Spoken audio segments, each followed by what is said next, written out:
जब जय भी छोटा था तो बहुत बिहेवियर्स थे उसके, बहुत ज्यादा। रोने लगता था तो 45 मिनट तक बच्चा चुप नहीं होता। ये हर ऑटिस्टिक बच्चे के अंदर ये चीजें हैं।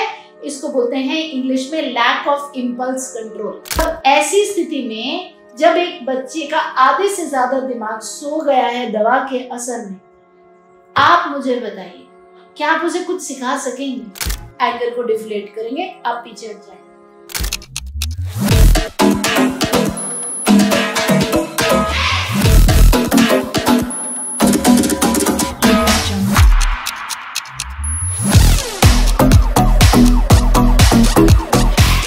नमस्कार दोस्तों, मैं रजनी सिंह सशक्त एम्पावरिंग लाइव्स के हिंदी चैनल पर आप सबका तहे दिल से स्वागत करती हूँ। सबसे पहले तो आप सबको दीपावली की हार्दिक शुभकामनाएं। ये दिवाली सबके लिए प्रॉस्पेरिटी लेके आए, हैप्पीनेस लेके आए, खुशी लेके आए और हमें एज पेरेंट्स ऑटिस्टिक बच्चों के हमारे लिए एक उज्जवल भविष्य की ब्लेसिंग्स लेके आए।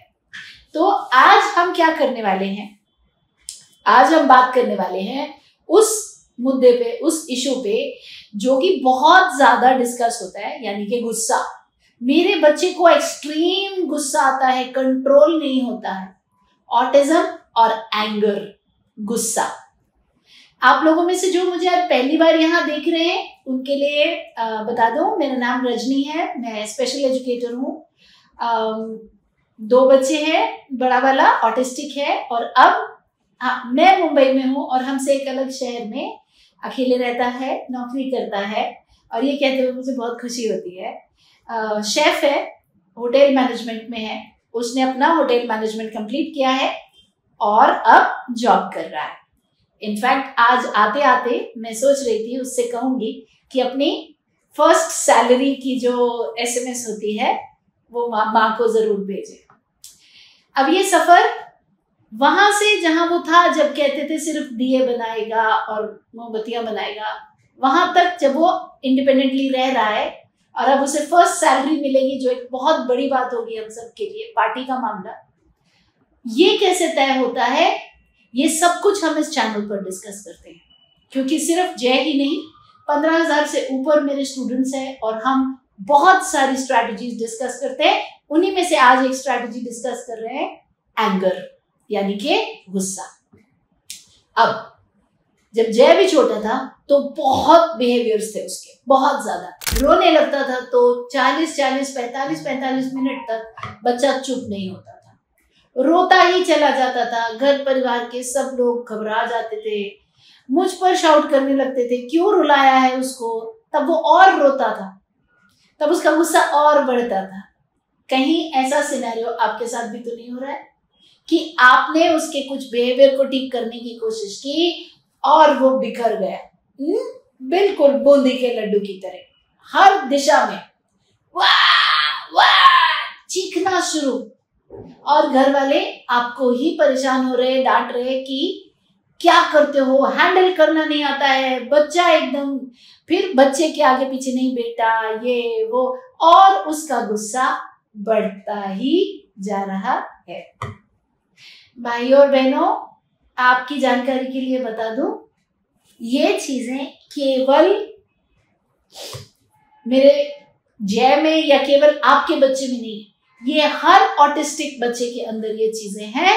इसको बोलते हैं इंग्लिश में लैक ऑफ इम्पल्स कंट्रोल, यानी कि अपने जो इम्पल्सेस होते हैं, अब इम्पल्स को हिंदी में क्या बोलेंगे, एक सडनली कुछ करने की जो इच्छा होती है, बस एकदम गुस्सा सडन जो आया, उसको कंट्रोल ना करने की कैपेसिटी।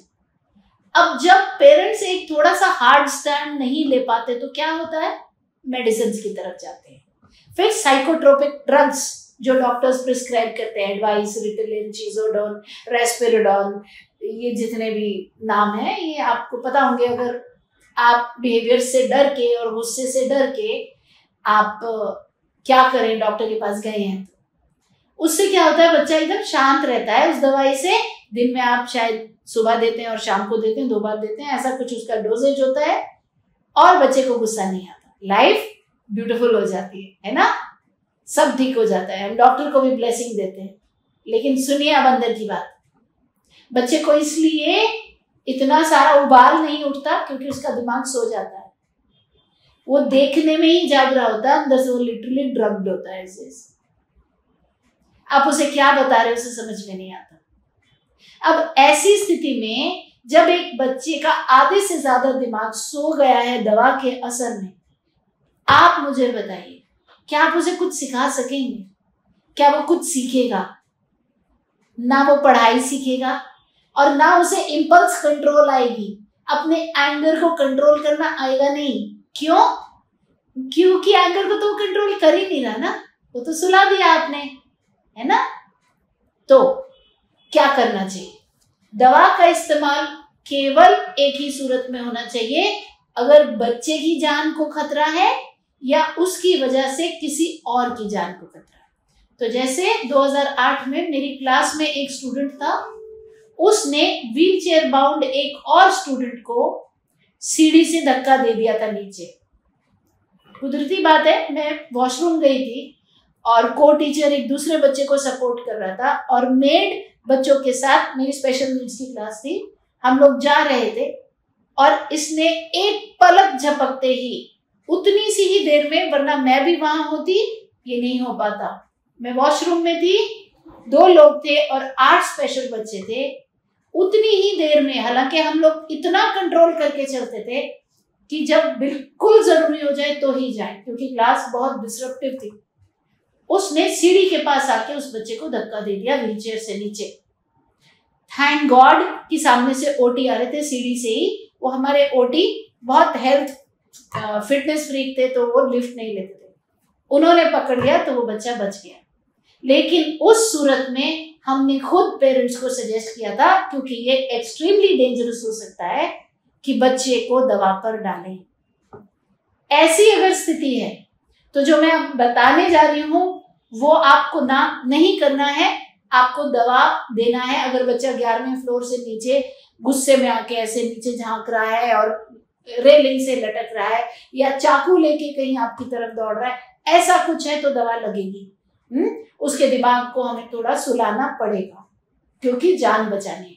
लेकिन अगर ऐसा नहीं है और वो बस आ करके शोर मचा के पूरा घर सर पे उठा रहा है और इतना ज्यादा गुस्सा कर रहा है, कंट्रोल में नहीं आ रहा, तो ये एंगर मैनेजमेंट जो है ये आप बिहेवियर करेक्शन के तरीकों से करेंगे। कैसे? सबसे पहले आप उसे ये समझाएंगे, जब वो गुस्सा होगा तब कुछ नहीं समझाएंगे, तब उसे छोड़ देंगे। और कमरे में ऐसा कुछ नहीं होना चाहिए जिससे कि वो स्वयं को नुकसान पहुंचा सके, किसी और को नुकसान पहुंचा सके। कोई छोटा बच्चा आसपास नहीं होना चाहिए। जैसे एक और मेरी पेरेंट थी, वो बोली 4 महीने का बच्चा था, सो रहा था, इसने आके उसको उठा के नीचे फेंक दिया। ऐसा कुछ नहीं होना चाहिए। तो स्ट्रक्चर कीजिए एनवायरनमेंट को। कांच का सामान नहीं होना चाहिए कि ग्लास उठाया फेंक दिया। ये सब चीजों को आप टोटली अवॉइड करेंगे, ये नहीं होनी चाहिए बच्चे के आसपास। फिर उसको एक ऐसी सेफ जगह में, कमरे में, जहां तोड़ फाड़ करने की कोई अवेलेबिलिटी नहीं, वहां छोड़ेंगे आप। दरवाजा लगा दीजिए। अगर आप उसी कमरे में बैठ सकते हैं तो बैठिए, हेडफोन्स लगा लीजिए।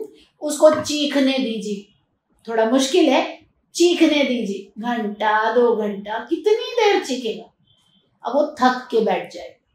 अब हम फिर उसको और शांत होने दें। जब वो पूरा शांत हो गया तब हम उसके पास जाएंगे, नहीं तो हम उसके पास नहीं जाएंगे। बीच में वो आएगा हमें दिखा के रोते हुए कि देखो मैं रो रहा हूं, तो हम उसको अटेंशन एकदम नहीं देंगे।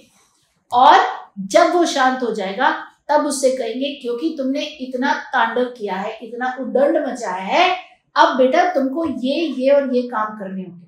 वो काम जो बच्चे को पसंद नहीं है, अगर उसे बर्तन धोना पसंद नहीं है तो अब उसे धोना हो।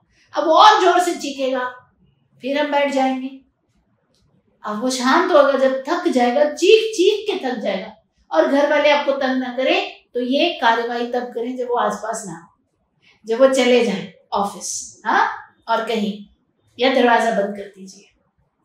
बाद में घर वालों को भी अलग से समझाना पड़ेगा। एंगर मैनेजमेंट करनी है तो उसके एंगर को डिफ्लेट करना पड़ेगा। डिफ्लेट मतलब जैसे हवा, बलून में से हवा निकालते हैं ना, उसको डिफ्लेट करते हैं कि फुस कर दिया बलून को। तो एंगर को डिफ्लेट करना पड़ेगा, मतलब जब तक उसको एंगर से रिजल्ट मिलता रहेगा, यानी कि सब आसपास नाच रहे हैं, नहीं बेटा ऐसा मत करो, तुम्हें क्या चाहिए ले लो, अरे शांत हो जाओ, अरे बेटा मेरी बात सुनो, अरे संभल जाओ, तो तब तक वो डिफ्लेट नहीं होगा, इन्फ्लेट होता जाएगा, यानी उसका गुस्से का गुब्बारा बढ़ता चला जाएगा। ये ऑटिज्म है, समझिए। अगर आप चाहते हो कि ये ऐसा ना हो तो इसका एक ही सूरत हाल है, एक ही तरीका है, एंगर को डिफ्लेट करेंगे, आप पीछे हट जाए और आसपास ऐसा कुछ नहीं होना चाहिए जिससे कि बच्चा खुद को नुकसान पहुंचा सके। दादा दादी से कहिए मंदिर हो आए, ताकि वो लोग भी परेशान न हो, इस उम्र में वो लोग परेशान हो जाए। लेकिन जब बच्चा अपनी उद्दंडता पे आए उस समय हमको बिल्कुल भी लिहाज नहीं करना, मतलब हमको उसके पीछे नहीं जाना, हमको एकदम कट ऑफ हो जाना है। जितना मर्जी वो शोर मचाए, जितना मर्जी वो चाहे कि हम उसको देखें, हम नहीं देखें। फिर जब वो शांत होगा तब हम जाएंगे और ये उद्दंडता करने के लिए उसे पनिशमेंट तो मिलेगी। पनिशमेंट का मतलब पिटाई नहीं, पनिशमेंट का मतलब कुछ ऐसे काम जो वो करने पसंद नहीं करता। तो अब हम कहेंगे 5 पेज राइटिंग होगी आज, क्योंकि जो तुमने किया। अब वो जितना मर्जी रोए, जो मर्जी करे, हम बोलेंगे नहीं, रूल है। दोबारा रोगे तो ये 5 पेज 7 पेज हो जाएगा। अब बैठो और करो। आज पार्क नहीं जा पाएंगे, तुमने सुबह क्या नाटक किया था ना, अभी उसके लिए तुमको ये करना है। धीरे धीरे बच्चा स्वयं को कंट्रोल करना शुरू करेगा, क्योंकि उसको समझ आ जाएगी कि जितनी बार मैं ये डांस करता हूँ उतनी बार मुझे बहुत तकलीफ होती है। फिर मुझे बर्तन धोने पड़ते हैं, फिर मुझे खाने में तुरई बना के दी जाती है और गुस्सा नहीं करें, प्यार से। फिर मुझे पार्क भी नहीं जाने दिया जाता, फिर मुझे 5-5 पेज बैठ के लिखना पड़ता है, मेरा टीवी 2-2 दिन के लिए बंद हो जाता है। और साथ में ये जरूर कहेंगे आई लव यू, आप बहुत अच्छे हो, मैं आपको बहुत प्यार करता हूँ, लेकिन बेटा ये काम करना है। गुस्सा नहीं दिखाएंगे उसको, गुस्सा दिखाएंगे तो वो नया नाटक शुरू हो जाएगा। एकदम शांति से, तब उसको ये समझ आएगी। अगली बार जैसे ही वो गुस्सा करना शुरू करने लगे, वहीं रोक देंगे उसको। क्या बोलेंगे? एकदम वहीं रुक जाओ। अगर शोर मचाया, पिछली बार 5 पेज लिखे थे, इस बार बेटा 7 हो जाएंगे, ये याद रखना। और इस वीकेंड पे हम तो वाटर पार्क जाने की सोच रहे हैं, वो कैंसिल हो जाएगा, ये करना मत। एकदम चुप। अगर आप ये कहते हैं मेरे बच्चे को इतनी बात समझ नहीं आएगी, तो जैसे ही वो ये शुरू करेगा तो आप उसकी फेवरेट चॉकलेट निकालेंगे, बोलेंगे मैं पिछली बार भी खा ली थी, अभी भी खा ली। एकदम चुप, वहां बैठो, मैं 3 काउंट कर रहा हूं, बैठ जाओ। 1 2 3 पकड़ के बिठा देंगे, बोलेंगे अब बहुत अच्छा। ऐसे बेटा आपने कंट्रोल करना है। पानी पियो, ब्रीथ करो। धीरे धीरे कुछ दिनों में बच्चे को समझ आ जाएगी कि जब मेरे को तेज की गुस्सा आ रहा है तो मैं अंदर चला जाऊं, पानी पीऊं, ब्रीथ करूं, काउंटिंग करूं, कोई ब्लॉक्स बना लूं। मेरे बेटे को मैंने स्क्वॉश की आदत डाली थी, स्क्वॉश गेम की। तो वो अपना रैकेट लेता था, बॉल लेता था और चला जाता था सोसाइटी में ही, लिफ्ट से नीचे स्क्वॉश। तो वो बड़ा अंदर आवाज भी किसी को नहीं जाती थी, सेल्फ टॉकिंग करता रहता था, मारता रहता था बॉल को। फिर जब शांत हो जाता था तो आ जाता और आके कहता था मम्मा सॉरी। तो इस तरीके से बिहेवियर को मैनेज करें, एंगर को मैनेज करें। कभी भी जब बच्चा एंग्री होए तो उससे डबल एंग्री होके मत दिखाओ, गुस्सा होए तो उससे ज्यादा गुस्सा होके मत दिखाओ। पिटाई करने की कोई जरूरत नहीं, कोई फायदा नहीं होगा, बढ़ जाएगा। चीखने की कोई जरूरत नहीं है, डबल बढ़ जाएगा। उसको किसी तरीके से मनाने की कोई जरूरत नहीं है, कुछ नहीं होने वाला उससे। छोड़ दीजिए उसको, एकदम छोड़ दीजिए, वो खुद से वापस आएगा कुछ टाइम में। और वापस आने के बाद फिर पनिशमेंट भी होगी, क्योंकि कुछ रूल्स हैं घर के, बात करने के कुछ तरीके, आप ऐसे बात नहीं कर सकते और प्यार से बताया जाएगा। जब ऐसे करेंगे तो आगे के लिए बच्चा ये समझ जाएगा, ये चीजें मैं कर सकता हूँ और ये चीजें मैं नहीं कर सकता। आई होप आपको ये वीडियो पसंद आई होगी। पसंद आई तो लाइक, सब्सक्राइब, शेयर करना मत भूलिएगा। और आपके कोई दोस्त हैं उनको भी दीजिए और कमेंट्स में लिखिए। मैं आपके कमेंट्स पढ़ के मुझे बहुत खुशी होती है। कमेंट्स में लिखिए कि आपने जब इसको ऐसे प्रैक्टिस किया, एक्सपीरियंस किया, तो आपका एक्सपीरियंस कैसा रहा, आपको सक्सेस मिली, कोई अगर इश्यू आता है तो भी लिखिए, तो हम उसको रिजॉल्व करेंगे। और अगर ज्यादा सीखना चाहते हैं तो हमारी ऑटिज्म मास्टर क्लास होती है, पहले फ्राइडेज करते थे, अब थर्सडेज करते हैं, गुरुवार को। लोगों के ही डिमांड पे, ज्यादा लोग गुरुवार मांगते हैं तो गुरुवार को 7 बजे से 9:30 बजे तक। और लाइव होता है यूट्यूब, इंस्टाग्राम पे, वो होता है हर ट्यूसडे को, मंगलवार को 7 से 7:30। लिंक डिस्क्रिप्शन में दिए हुए हैं, वहां जाइए, ज्वाइन कीजिए, सीखिए। और हमेशा याद रखिए, ऑटिज्म वर्केबल है, ऑटिज्म का सोल्यूशन है।